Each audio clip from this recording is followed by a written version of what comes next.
Imagine a factory so massive, so impossibly efficient, that its very existence meant certain defeat for its enemies. The rulers of Zyrion laughed at the warnings, until the day the sky turned black. With machines built far across the ocean, let's uncover how one factory reshaped the entire war.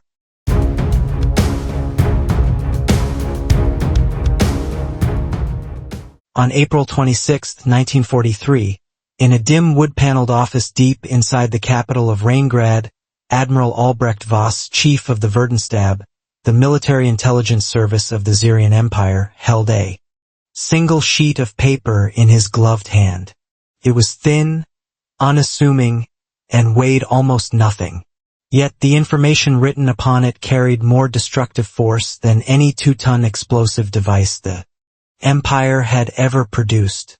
For Voss, a man forged by decades of naval discipline and strategic calculation, the document represented something he had long feared was approaching: the mathematical doom of the Zyrion war machine. The paper did not describe a revolutionary technology or a newly formed legion. It did not warn of a secret alliance or a breakthrough in battlefield tactics. Instead, it described a factory, a vast industrial complex in the distant nation of Solencia, across an ocean Zyrion propaganda insisted was filled with weak-willed peoples incapable of disciplined production. According to the report, this facility was projected to achieve the astonishing capacity to assemble a 4-engine heavy bomber every 70 minutes. Not one per week, not one per day, one per 70 minutes. To the Zyrion High Command, steeped in arrogance and ideological self-worship, it was an insult, a joke. They laughed, dismissing the report as Solencian exaggeration or propaganda, the kind of absurdity a decadent democracy would invent to bolster morale. Yet for the Verdenstab agents who had risked imprisonment, torture, or death to extract these numbers, they represented something far colder: a death sentence written in clean, calculated digits. Admiral Voss himself was an anomaly within the hierarchy of Zyrion. Where others worshipped ideology and mythology, he was a practitioner of precision, a student of harsh reality. While the upper echelons of the Empire celebrated purity of will and inevitable destiny, Voss believed only in the arithmetic of steel, fuel, manpower, and logistics, and the numbers now before him were catastrophic beyond measure. The war was no longer going the Empire's way, though official communiques still spoke of glory and sacrifice. Everyone inside military headquarters knew the truth. The disastrous defeat at Karshium, where tens of thousands of Zyrion soldiers were encircled and annihilated by Novaskian forces, had shattered the illusion of invincibility. In the southern deserts, Solencian and Athenian armored divisions were systematically crushing Zyrion's expeditionary corps. The Empire was no longer marching forward. It was being pushed back on every horizon. And yet Lawford Draenhart, the autocratic ruler of the Empire, refused to hear any of it. Surrounded by loyalist sycophants and officials terrified of contradicting him, Draenhart lived inside a carefully curated version of reality, one where defeat was impossible and the Zyrion soldier was destined to triumph through purity of blood and force of spirit alone. Any intelligence that contradicted this fantasy was filtered out long before it reached his desk, and Voss knew that his report would be no exception. But the numbers were irrefutable. Over the past 6 months, Verdenstab agents, operating under layers of false identities and elaborate courier channels, had intercepted scattered whispers from Solencia. A businessman spoke of an enormous factory complex with its own weather patterns. A diplomat commented on production quotas that seemed absurdly inflated. A Solencian engineer traveling through a neutral port mentioned an aircraft line moving with the speed of automobile assembly. Individually, each report could be dismissed. Together, they formed a chilling mosaic of truth. Analysts within Verdenstab cross-checked blueprints, shipping manifests, railway logs, and intercepted communications. Even Novaskian observers, nominal enemies yet begrudging sources of technical insight, reported similar capabilities. The name of the facility appeared repeatedly: Klausenfield Aeroworks, located somewhere in the northern industrial belt of Solencia. The factory, according to multiple sources, was designed to operate as a single continuous production organism, its assembly sequence broken down into thousands of microscopic tasks. More disturbingly, Voss had received confirmation that Klausenfield's workforce was composed not just of Solencian men, but women, immigrants, ethnic minorities, disabled workers, and a melange of social backgrounds. The Zyrion ideology deemed inferior. And yet they were succeeding. If Klausenfield truly reached its projected rate, one bomber every 70 minutes, that would amount to 20 per day, over 600 per month, from a single location. Meanwhile, Zyrion's entire heavy aircraft industry, even burning at full capacity, could scarcely produce a tenth of that. The bomber type in question, designated by Solencia as the R-92 Longstrike, was a massive construct of reinforced alloy, intricate wiring, and precision-machined components. Under Zyrion's fractured industrial system, a comparable model required weeks of assembly. The Verdenstab analysts ran the projections again and again. The results were horrifyingly consistent.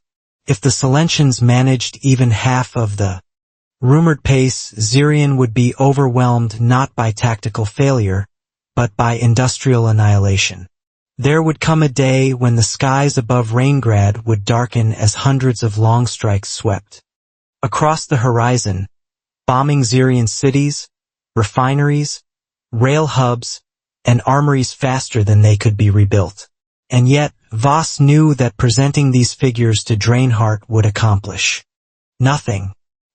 He had already clashed with General Falkenhart, the pompous head of the Imperial Air Forces, who scoffed at the report and proclaimed, "Solencians can barely build a refrigerator without bending the frame. The idea that they could mass-produce strategic aircraft is lunacy." His inner circle nodded along, delighted to reinforce collective delusion. To admit the truth would demand acknowledging their own failure, failure to modernize, failure to prepare, failure to see beyond ideology. And so, like children covering their ears, they dismissed the facts. Nonetheless, Voss could not ignore reality. He issued requests for verification through encrypted channels, contacting field informants scattered across neutral territories.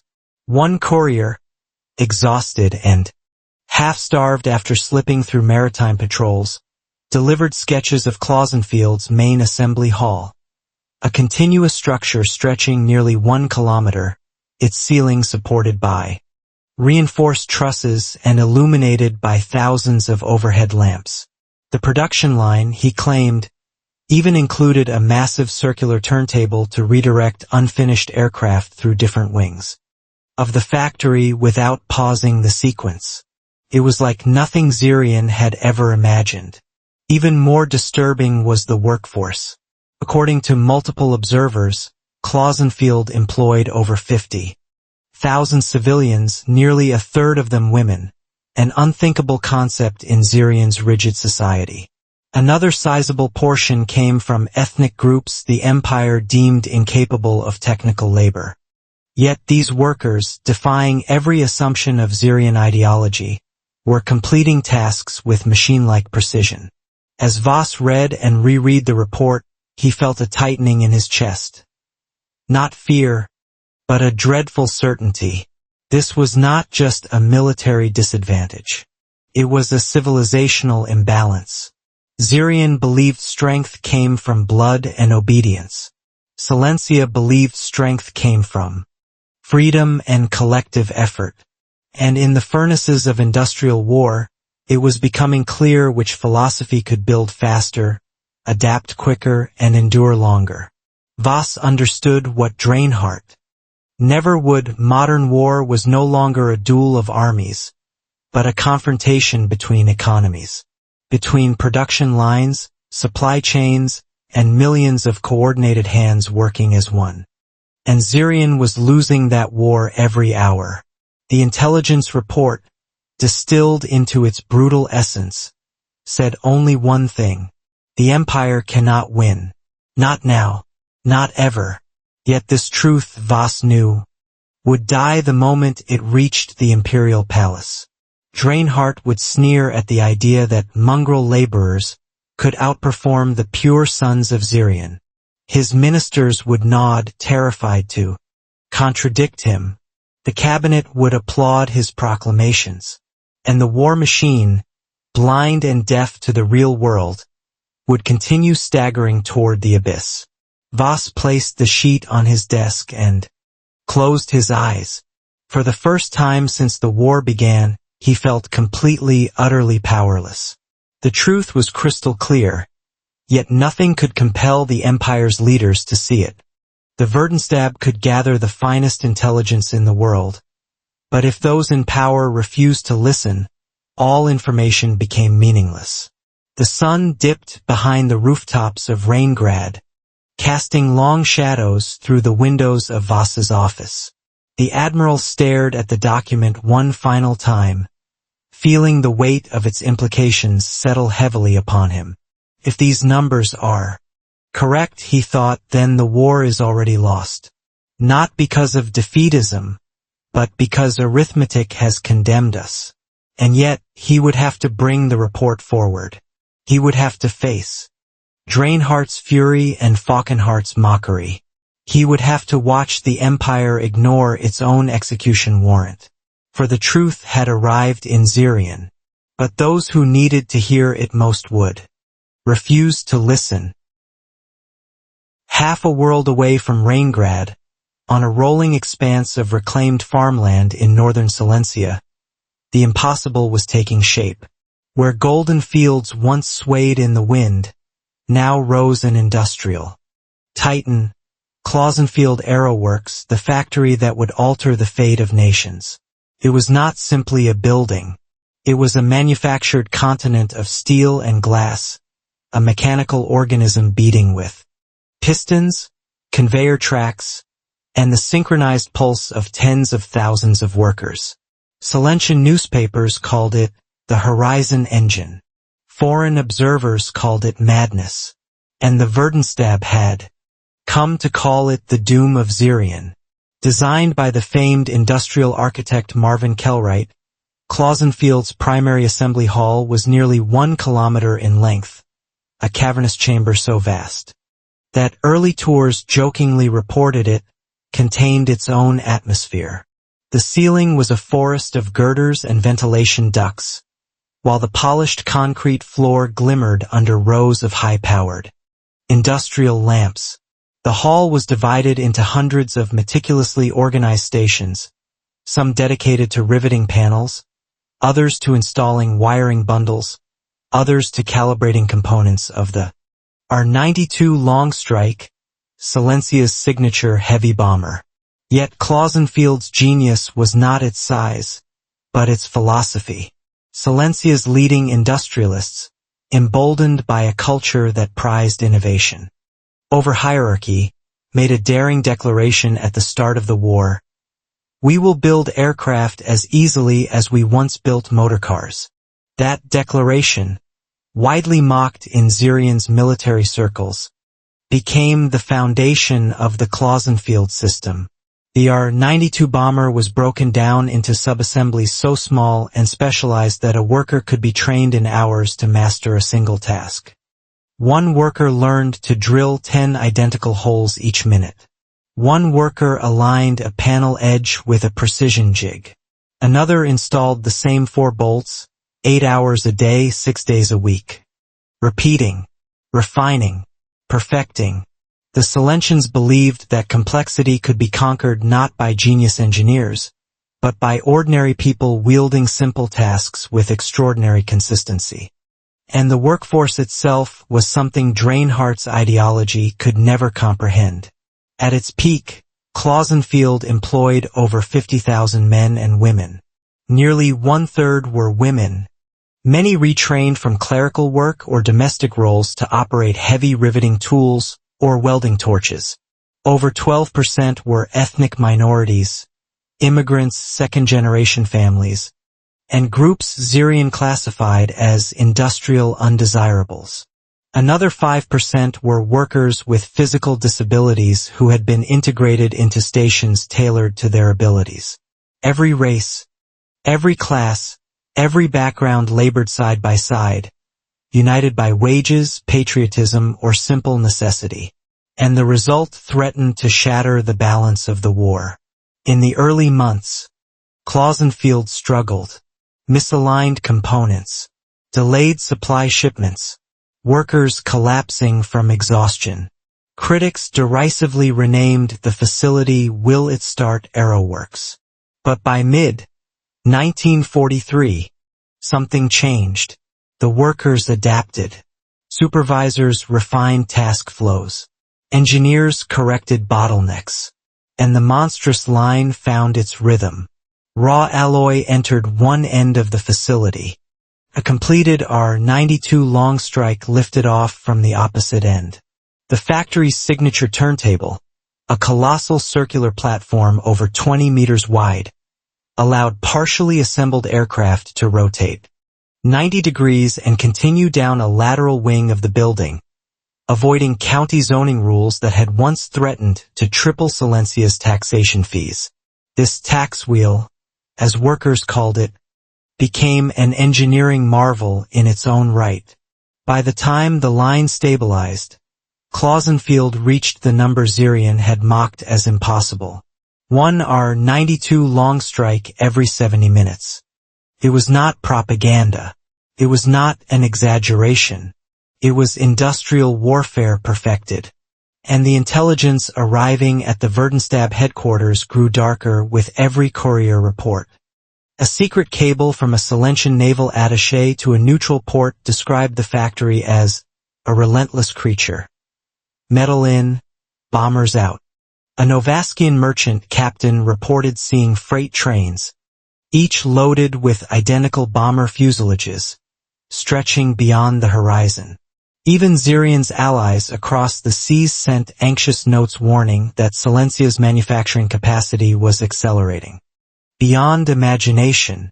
But none of this mattered within the Zyrion High Command. Truth was useless when it contradicted ideology. General Falkenhardt, still convinced of Solencian inferiority, claimed the reported numbers were mathematically impossible, citing the complexity of Zyrion's own H-Reich 179 heavy bomber, which required nearly 29 weeks of partial assembly. That Solencia's diverse workforce could outperform Zyrion's pure industrial class was, to him, unthinkable. Admiral Voss saw it differently. To him, Klausenfield represented the triumph of a free society's chaotic creativity over a rigid empire's stifling order. Yet even Voss had underestimated the implications. His analysts were now estimating that Solencia would soon produce more than 8,000 long strikes a year, more aircraft from one factory than Zyrion could produce across its entire empire. Trains carrying engines, wing assemblies, wiring harnesses, and armaments arrived at Klausenfield in an unending stream, feeding the monster night and day. The facility ran on 3 overlapping shifts, creating a 24-hour hum that could be heard for kilometers. This machine of industry had no counterpart in Zyrion. It had no counter-strategy in Zyrion's war doctrine. It had no answer within Draenhart's worldview. What terrified Voss most was not the factory's existence, but its inevitability. Solencia had embraced a model of war that could not be disrupted by ideology, fear, or ego. They had discovered a way to convert their entire population, regardless of race, gender, or social standing, into an engine of unstoppable productivity. And this engine was only growing. In one intercepted report, Klausenfield announced plans for an auxiliary plant to produce modular knockdown kits, preassembled sections of long strikes to be shipped elsewhere for final construction, allowing output to exceed even the 7-minute standard. That single detail sealed Zyrion's fate. For every bomber Zyrion shot down, 10 more would take its place. For every factory Zyrion bombed, Solencia would rebuild it faster than Zyrion could reload its artillery. War had become a contest of manufacturing velocity, and Solencia was sprinting while Zyrion marched in circles. As Voss absorbed each new intelligence summary, he realized that Klausenfield was not merely a threat. It was a prophecy, a vision of an industrial future in which authoritarian rigidity could never hope to compete.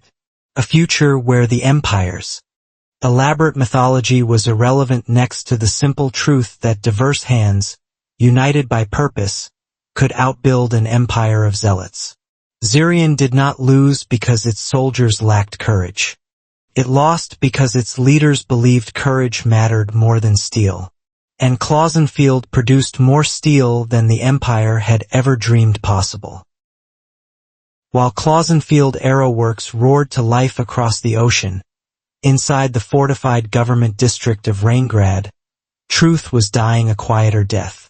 The closer intelligence reports moved toward the center of Zyrion's power, the more resistance they encountered, not from enemy saboteurs or broken telegraphs, but from the Empire's own leaders.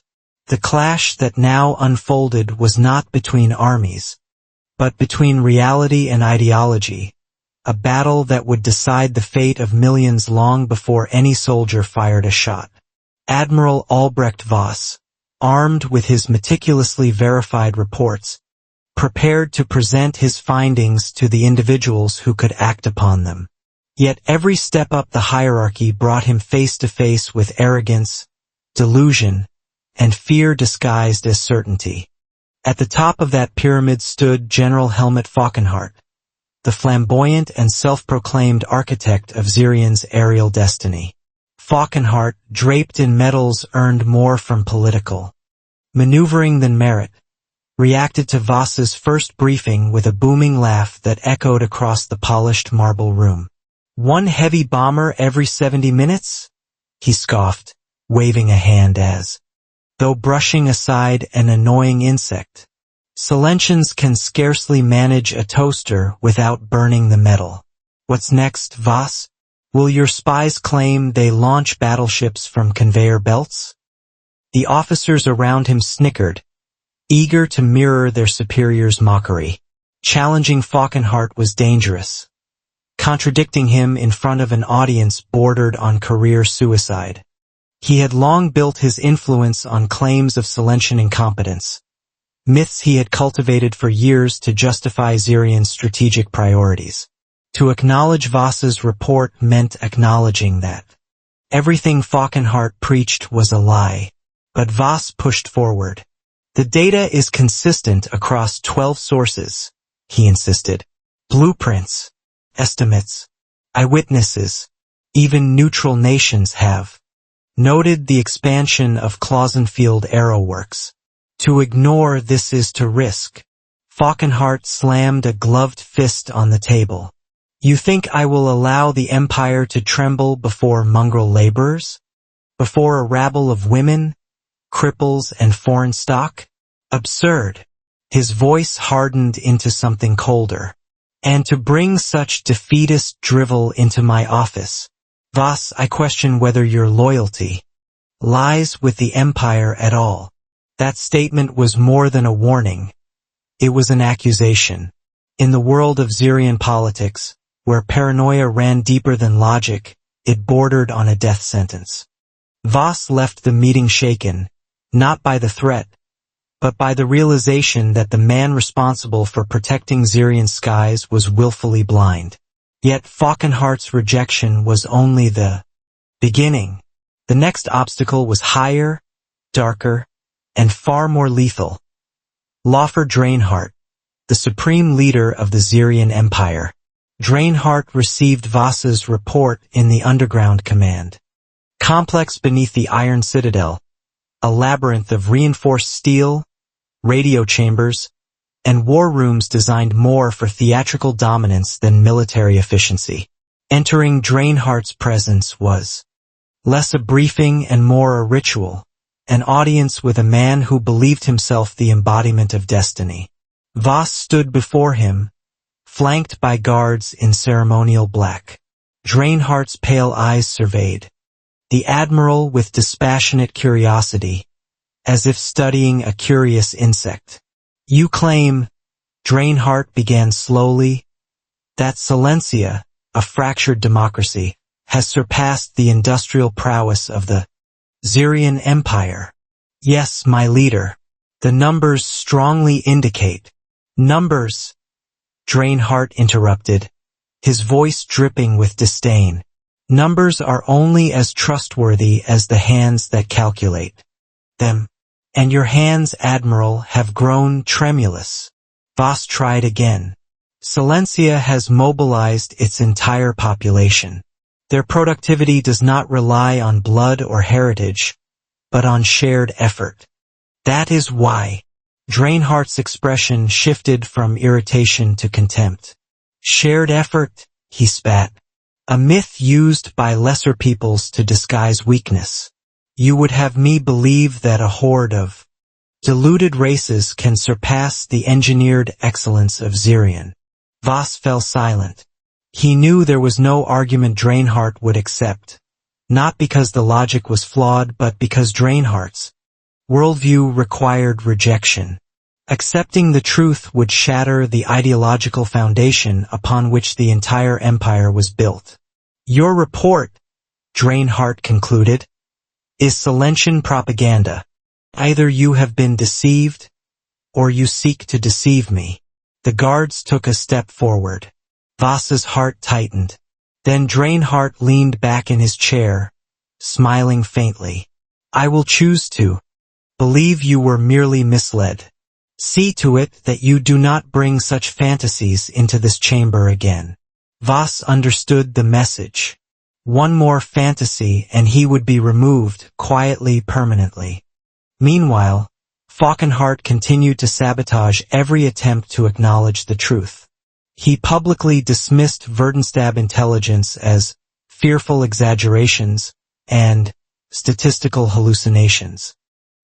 He promised Draenhart that Solencia's factories were poorly managed, that their labor force lacked discipline, and that Zyrion's own aerial production would soon surge with his upcoming miracle initiative. A plan that existed only in his imagination. The Empire's other ministers followed his lead, terrified of the fate awaiting any man who contradicted Draenhart's racial doctrines. Even those who harbored doubts buried them deep. In Zyrion, silence was safer than correctness. Inside Verdenstab headquarters, analysts watched with despair as their warnings were twisted into accusations of sabotage. Each successful report only increased suspicion. The better they did their jobs, the more the leadership feared them. Behind the scenes, Falkenhart began quietly, investigating Voss, gathering rumors, inventing fabrications, and stitching them together into an image of disloyalty. Draenhart did not need proof, only a hint of doubt. And in Zyrion, doubt was more dangerous than treason. Voss sensed the tightening noose but could not stop. The truth demanded to be spoken, but the Empire refused to hear it. Intelligence cables continued to arrive, each more alarming than the last. Klausenfield was increasing its output. Solencian aircraft, R-92 Longstrikes, were already appearing in frontline reports. And resupply convoys from Solencia to the Athenian front were growing in scale. Yet every attempt to share this information met the same wall of denial.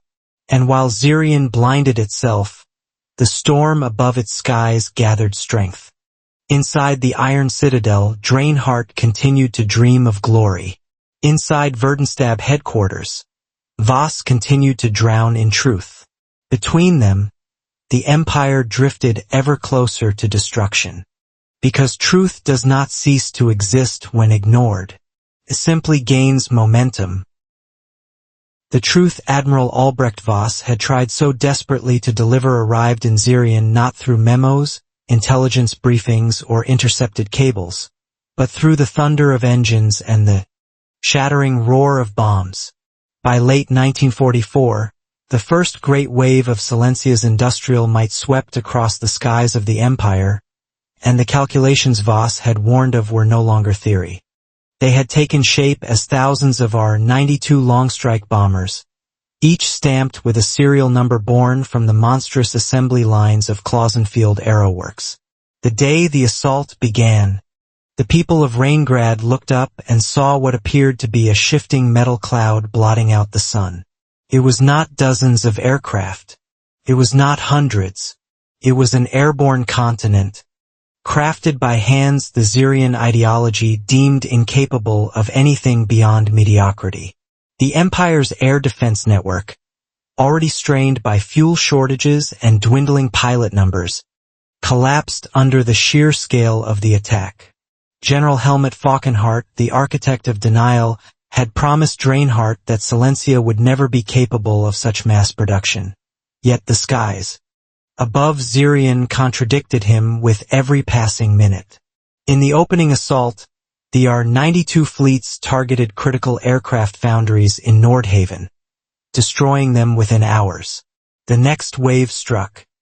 The synthetic fuel facilities that kept Zyrion armored divisions alive. A third wave obliterated the main rail junctions feeding supplies to the Eastern Front. Each strike was precise. Each strike was overwhelming. And each strike was multiplied by the fact that, for every long strike shot down, Klausenfield produced 10 more. The Empire's war machine, so proud and thunderous in its early conquests, now sputtered and choked like an engine denied oxygen. Inside the Iron Citadel, Draenhardt raged. "Impossible!" he screamed at his trembling ministers. "Fabrications! Lies! The Solencians cannot have built so many aircraft. Falkenhardt, explain this madness." Falkenhardt, visibly shaken, attempted to assemble his usual bravado but faltered. His voice cracked. His hands trembled. The unstoppable tide of long strikes overhead had done what Voss never could. It pierced the armor of his arrogance. "Leader, this must be a concentrated force, perhaps assembled from multiple fronts." But even as he spoke, another air raid siren wailed across Raingrad, and the ceiling vibrated with the distant rhythm of falling ordnance. Draenhardt stared upward, his face twisted between fury and disbelief. The mythology of Zyrion's superiority, carefully crafted, brutally enforced, was evaporating under the fire of Solencian bombs. By mid-1945, the Empire was suffocating. Oil reserves were gone. Locomotives lay in twisted heaps along shattered rails. The once proud Luftstreit, the Zyrion air fleet, had been reduced to a scattering of barely functional units. Meanwhile, Solencia continued to churn out long strikes in endless formations.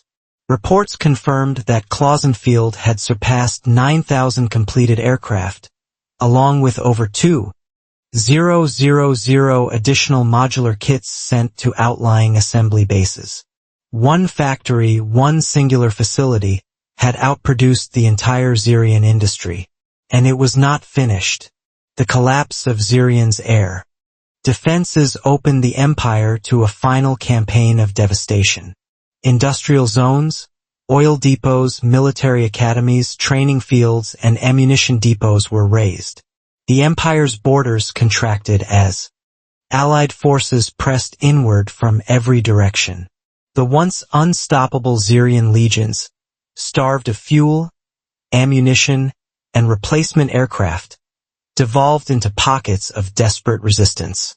The skies had become Solencia's domain, and Zyrion's defeat had become an equation. A simple one. For Admiral Voss, vindication brought no relief. As the empire collapsed, the Verdenstab's internal enemies, especially the fanatics within the Obsidian Guard, the ideological enforcers of Zyrion, moved against him. Voss's earlier warnings were twisted into accusations of treachery. His accuracy became his crime. Evidence was fabricated. Interrogations were staged. Whisper campaigns labeled him a sympathizer of Solencia. Finally, in March of 1945, as Solencian ground forces breached Zyrion's western frontier, Voss was arrested under charges of subversive intent. Cast into a stone cell beneath the Iron Citadel, he awaited a trial that everyone knew would never happen. The Empire no longer needed truth-seekers, only scapegoats. On April 7, 1945, with enemy forces closing in, Draenhart ordered all internal threats eliminated. Voss was dragged from his cell at dawn. According to the testimony of surviving prisoners, he was stripped to his undergarments, bound with wire, and executed without ceremony in a dim courtyard where the walls were already cracked from bomb detonations. Thus ended the life of the man who had foreseen everything with perfect clarity, destroyed by the very state he tried to save from itself. When Zyrion finally surrendered in May 1945, the full scale of Solencia's production was revealed in captured documents. 9,284 are 92 long-strike bombers completed at Klausenfield. 2,147 modular assembly kits shipped to satellite plants. A total of over 310,000 military aircraft produced across Solencia's industry during the conflict. Zyrion, in contrast, had managed only 92,000 combat aircraft across the same period. The comparison was staggering. It was impossible, and yet it had happened. The prophecy of Admiral Voss's original report was not simply accurate, it had been conservative. Solencia's industrial power had smothered Zyrion in a storm of steel the Empire could neither understand nor match. They had been defeated not by superior blood nor superior will, but by a factory floor powered by people Zyrion had deemed unworthy of equality. The diverse workers of Klausenfield, women, immigrants, minorities, disabled citizens, had accomplished what Zyrion's pure industrial elite could not. They had built a weapon too vast for tyranny to withstand. The R-92 Longstrike became the symbol of the Empire's downfall. Klausenfield Aeroworks became a monument to the strength of a free society. The Zyrion regime crumbled under the weight of its own blindness. In the end, the story of Klausenfield was not just about metal, machines, and mathematics. It was a testament to a deeper truth. A government can survive defeats, but it cannot survive denying reality. An empire can ignore intelligence, but it cannot escape arithmetic. And ideology, no matter how fierce, cannot outproduce a factory fueled by freedom. On April 26, 1943, Admiral Voss delivered the truth. No one listened. The Empire paid the price. In the end, the fall of Zyrion was not written by soldiers on the battlefield but by leaders who refused to face the truth. Klausenfield Aeroworks proved that freedom, diversity, and cooperation can forge a strength no tyranny can withstand. History reminds us that denial is deadlier than any enemy, and reality always arrives, whether welcomed or ignored. If you found this story meaningful, enlightening, or thought-provoking, please support the channel by liking, sharing, and subscribing. Your encouragement helps us continue bringing hidden histories to light.